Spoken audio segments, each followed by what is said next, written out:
Hello class 10। आज हम आपका मैथमेटिक्स का जो चैप्टर 7 है कोऑर्डिनेट ज्योमेट्री, इसमें कुछ मोस्ट इंपॉर्टेंट केवल हम टॉपिक्स का डिस्कशन करेंगे और आपको बताएंगे कि जो आपका टर्म 1 का एग्जाम हो रहा है उसमें क्या क्वेश्चन पूछा जा सकता है। तो पहली एक्सरसाइज में आपने क्या पढ़ा? डिस्टेंस फार्मूला के ऊपर बेस सारे क्वेश्चन हैं। डिस्टेंस फार्मूला के ऊपर ही कि अगर दो पॉइंट्स हैं x1 y1 and x2 y2, तो उनके बीच का जो डिस्टेंस है that is under root x2 minus x1 whole square plus y2 minus y1। ठीक है। अब ये चीज आपको बता दूं, देखिए जब एमसीक्यू टाइप क्वेश्चन का फॉर्मेशन हो रहा है तो इसको ऐसे भी लिखा जा सकता है, इसी फॉर्मूले को under root x1 minus x2 का whole square plus y1 minus y2 का होल स्क्वायर। कोई फर्क नहीं पड़ने वाला क्योंकि होल स्क्वायर लिख रहा है ना। तो 3 माइनस 8 और 8 माइनस 3 में फर्क होता है। ये चीज -5 होती है और ये चीज क्या होती है? 5 है। लेकिन अगर इसी का जब आप स्क्वायर कर देते हो तब दोनों में कोई फर्क नहीं होता। तो इन सब चीजों का एनालिसिस आपको अपने पास रखना चाहिए। अब सवाल ये उठता है कि आपको डिस्टेंस फार्मूला आ गया तो सबसे पहले था डिस्टेंस। अगर बहुत इजी क्वेश्चन आएगा तो डिस्टेंस में जो आपसे गलती हो सकती है वो ये गलती हो सकती है, मैं आपको बताने की कोशिश कर रहा हूं। सपोज कर लो ये दो पॉइंट है ए और बी, इनके बीच का डिस्टेंस आपको निकालना है। तो डिस्टेंस आप निकालिए डिस्टेंस फार्मूला का यूज करके। अब देखिए यहां पर कहां से गलती कहां से होती है, जब आप x2 माइनस x1 ऐसे तो लिखोगे -3 माइनस 4 प्लस 5 माइनस 2 भाई y2 माइनस y1 5 माइनस 2 तो क्या हो जाएगा 5 प्लस 2 a -7 और a 7। अब कई बच्चे जल्दीबाजी में क्या कर सकते हैं, हो सकता है आप 5 माइनस 2 लिख दें, मैं क्या कहना चाह रहा हूं, हो सकता है आप +4 लिख दें या कुछ भी। या कई बच्चों के दिमाग में आया कि -7 का स्क्वायर -49 होगा, इसका 49 होगा इक्वल टू 0 और इक्वल टू, तो ये रूट में और होगा, इस चीज का ध्यान रखना, रूट में ही तो होता है। तो क्या आ गया under root 49 plus 49 under root 49 आ जाएगा। देखिए जल्दीबाजी में आपने कहा है कि 49 आएगा, जबकि 49 इंटू 49 होगा तब बाहर 49 आएगा ना। तो वैसे कैसे मैं ऐसे आपको बता चुका हूं कि अगर 98 आ गए, ठीक, तो इसको सॉल्व करोगे आप तो 7√2 होता है। तो मैं आपको बता रहा हूं कि जब आप कोई गलती करोगे, कैलकुलेशन मिस्टेक करोगे, तो उस कैलकुलेशन मिस्टेक के आधार पर 4 ऑप्शन होते हैं ना। जैसे ही आप कैलकुलेशन मिस्टेक करोगे, अगर कोई बच्चा यहां पर 5 माइनस 2 लिखता है मान लो, तो उसका क्या आएगा 3, तो 7 का स्क्वायर 49 प्लस 3 का स्क्वायर 9 58, तो 58 भी दिया होगा ऑप्शन, तो उसको बिल्कुल वहां नहीं पता चलेगा एग्जामिनेशन हॉल में कि मुझसे गलती हो रही है। एमसीक्यू का ये है एक हिसाब किताब। तो डिस्टेंस निकाला आपने। अब जैसे कि -7 के स्क्वायर यहां पर जैसे गिनती, तो पूरी कैलकुलेशन आप करोगे 7 इंटू 7 इंटू 2 ऐसे करके, है ना, 7 12 के अंडर रूट 2। लेकिन मैं आपको बता चुका हूं कि ऐसे केस में जब इस तरह की चीजें आए तो माइनस का स्क्वायर दिया है, माइनस है कोई पावर, जैसे कि -1 है या -2 है, अगर इसका पावर इवन में है हमेशा आंसर क्या आता है, प्लस में आता है। और -1 का पावर अगर ऑड में है तो आंसर क्या आएगा, अरे बोलो भाई, माइनस में आएगा। अब जैसे कि ये 7 माइनस 7 स्क्वायर तो 7 स्क्वायर हो गया प्लस 7 स्क्वायर। इस तरह की चीजों को सॉल्व करने का मैंने आपको मेथड बता रखा है। क्या बता रखा है? जल्दीबाजी में कॉमन ले लीजिए, क्या बचेगा,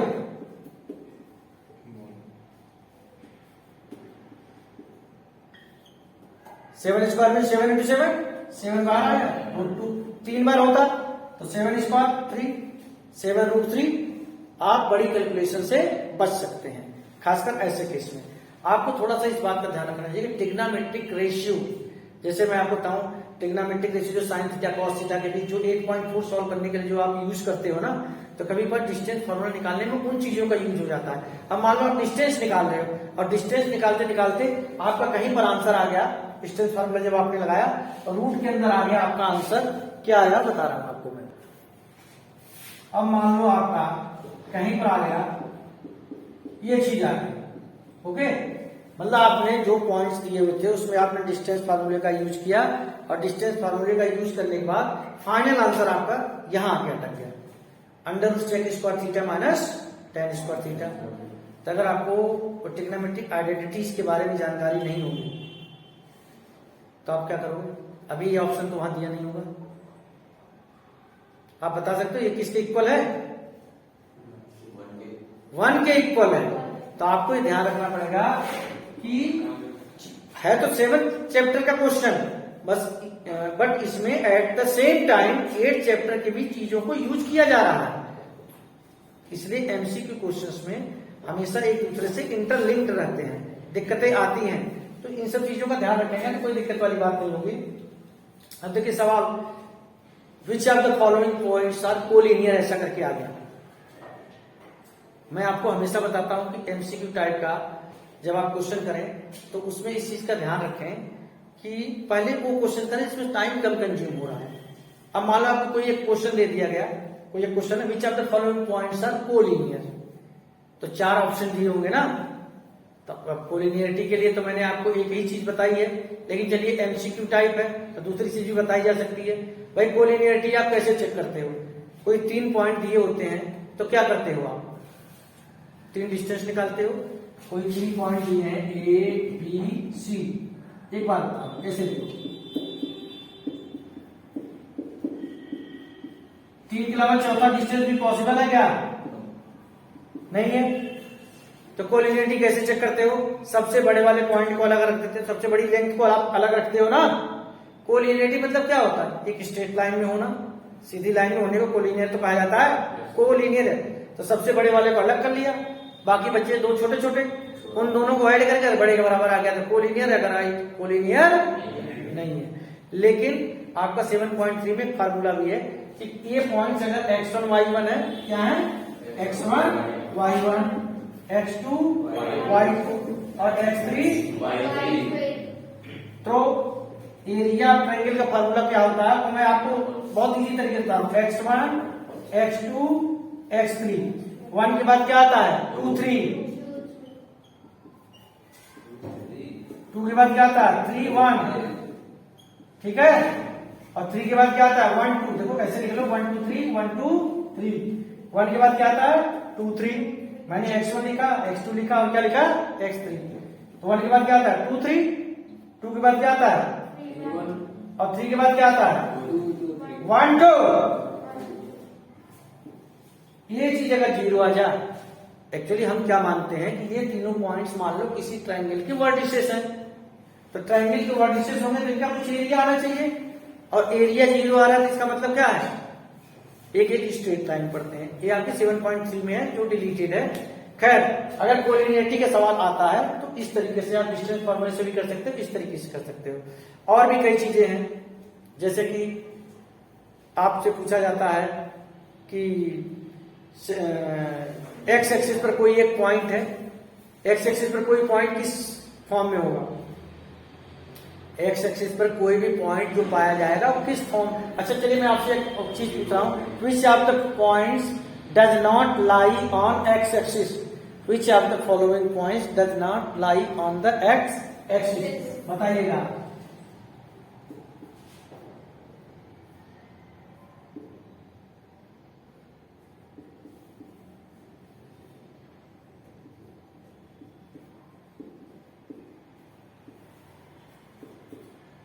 कुछ चीजें सिमेट्रिकल बेस पर भी आप आइडेंटिफाई कर सकते हैं।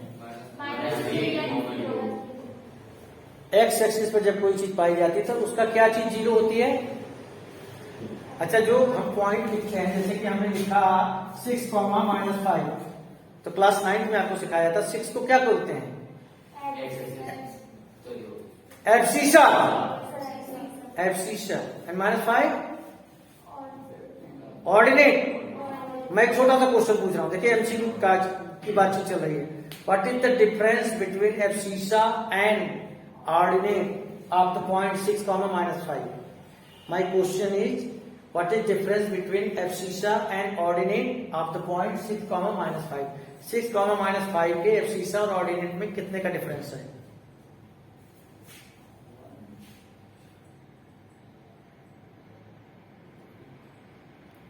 अच्छा मैं आपसे दूसरा सवाल, इसी सवाल 6 में से -5 को सब्ट्रैक्ट करो।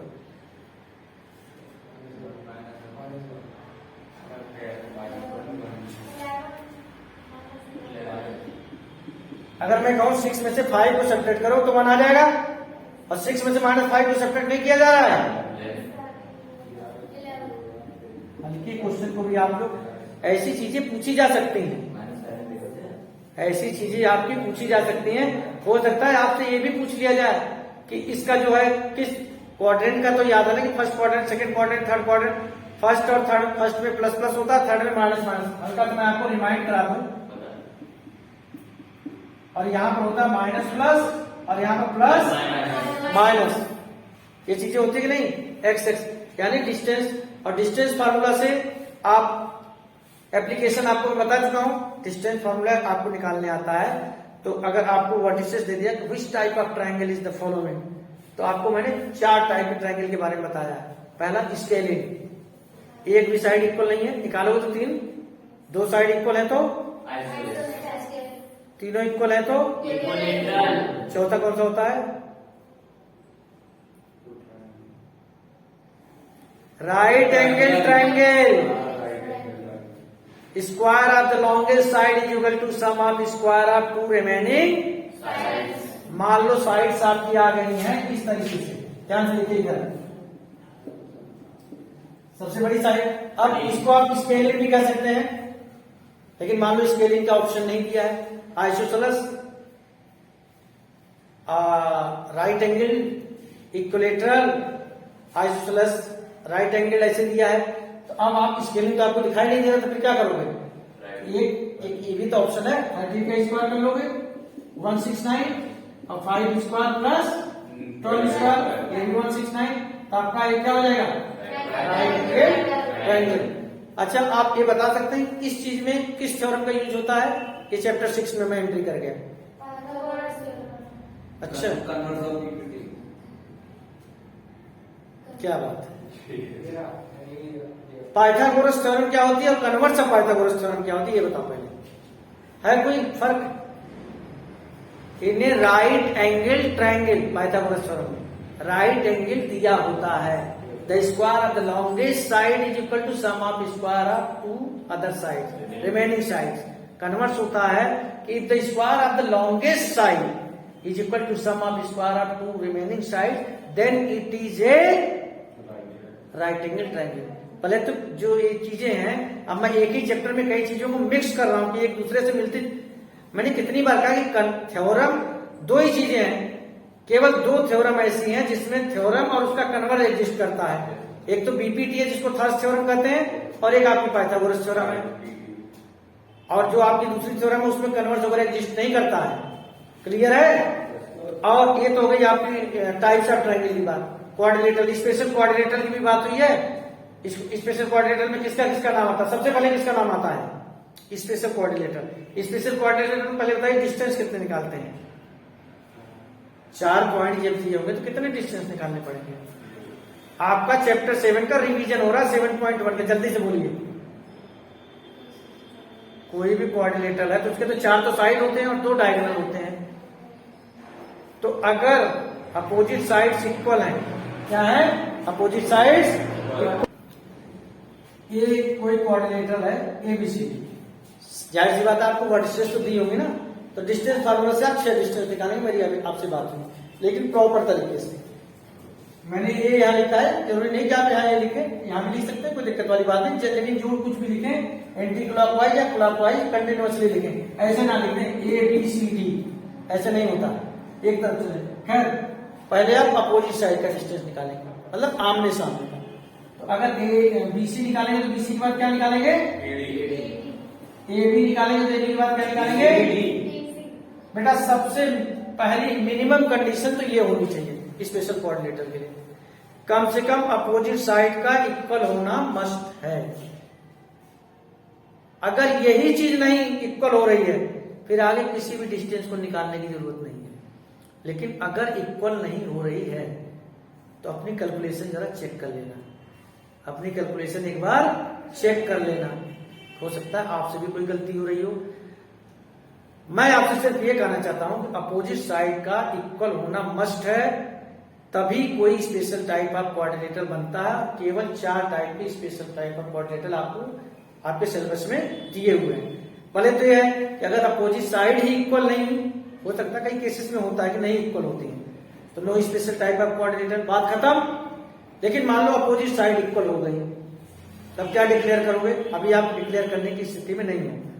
अपोजिट साइड्स इक्वल हुई हैं तो या तो ये पैरेललोग्राम होगा या रेक्टेंगल। एसी अगर बीडी के इक्वल है, यही तो डायगोनल है, तो ये आपका हो जाएगा, नहीं इक्वल है तो पैरेललोग्राम। देखिए मैं डायग्राम के जरिए बताने की कोशिश करता हूं, आप समझने की कोशिश कीजिएगा। देख रहे हो है कि नहीं? ये बड़ा है, ये छोटा है, अपोजिट साइड इक्वल है, डायग्राम के डिफरेंट अलग अलग है। और इसके आगे बढ़िए आप, अगर अपोजिट साइड्स इक्वल है और डायगोनल भी इक्वल है, अब इसे हटा दूं मैं, डायगोनल भी इक्वल है। छोटा सा डायग्राम बना देता हूं आपके सामने, एकदम साफ दिखाई दे रहा है, क्या है? तो डायग्राम खुद ही बताता ना कि मैं कौन हूं, कैसा हूं। अब सवाल उठता है कि भाई यहाँ पे डिस्टेंस जब निकाल रहे हो तो चारों साइड इक्वल आ रहे, यानी जो आया ये वही आया, तो दिखाई दे रहा है ना चारों साइड इक्वल है। अब आपके पास 2 ऑप्शन बाकी हैं, क्या बाकी है भाई? स्क्वायर या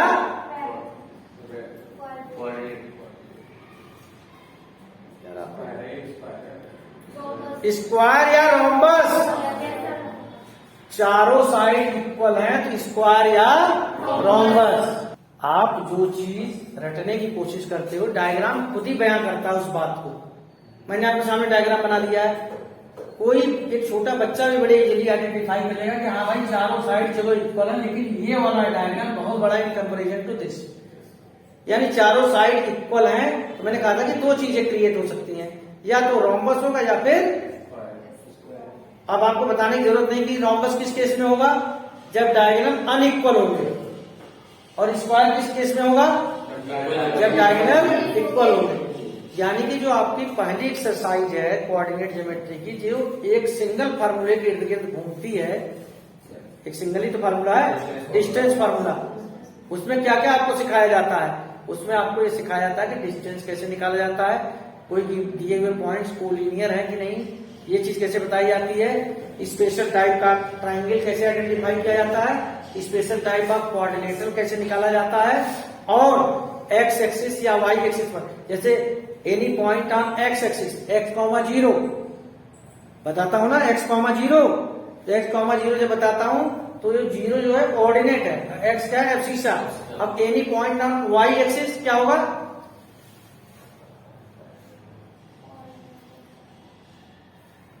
अरे any point on y axis 0, y। आप लोग मैं आपसे कहूं कि 0,5 को प्लॉट कीजिए, तो 0,5 यहीं पर तो आएगा, 0,-2 को कहा यहाँ आ रहा है, तो कहाँ प्लॉट कर रहे हो आप, y एक्सिस पे आ रहे नहीं। मैं आपसे कहूं कि 3,0 करो, ये चीजों को प्रैक्टिकली क्यों नहीं देखते हो? -6,0 लो, सही प्लॉट हुआ है, तो आप क्या देख रहे हो, एक्स एक्सिस पे जब कोई चीज प्लॉट होती है तो उसकी क्या चीज 0 होती है, मुझे बताओ, ऑर्डिनेट। और जब जब एक्स एक्सिस वाई एक्सिस पे करते हो तो इसकी क्या चीज 0 होती है, एब्सिसा, दैट्स इट। इसमें समझने वाली क्या बात है? अरे ए के बाद ही तो वो आता है भाई, कोई पॉइंट है अगर 4,-7, ए पहले आएगा वो बाद में आएगा। इंग्लिश का अल्फाबेट ABCD पढ़ा है कि नहीं पढ़ा है? तो पहला वाला एब्सिसा है और दूसरा वाला क्या है, कोऑर्डिनेट। अब मैं क्या इस बात को समझूं कि पहली एक्सरसाइज का रिवीजन आप ढंग से कर पाएंगे, वीडियो पड़ी हुई है इसकी, लेकिन रिवीजन हो जाएगा ना।